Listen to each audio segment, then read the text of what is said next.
నిర్భయము అంటే అదేంటి? ఏ భయము లేని వారు. కానీ ప్రభు రాక మునుపు మనము రకరకాల వాటికి ఏమవుతున్నామండి? భయపడుతూ ఉన్నాం. దేవునికి స్తోత్రం. ఇప్పటికీ మనం భయపడుతూనే ఉన్నాం. మన పరిస్థితిని బట్టి, మనకు జరుగుతున్న విషయాలు బట్టి, అనారోగ్యాలు బట్టి,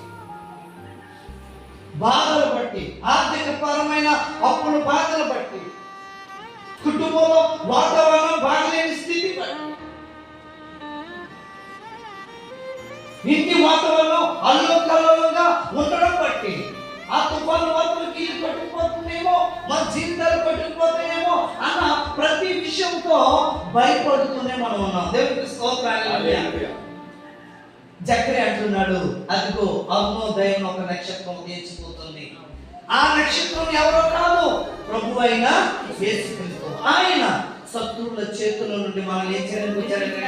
విడిపించడానికి. రెండు, మనము జీవిత కాలంలో కూడా ఏ భయం లేకుండా ఆయనతో ఉండాలని. దేవునికి స్తోత్రం.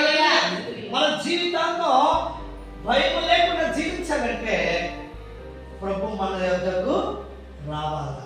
ప్రభుకి మన హృదయంలో ఏం ఇవ్వాలండి? ఒక చోటు ఇవ్వాలి. దేవునికి స్తోత్రం.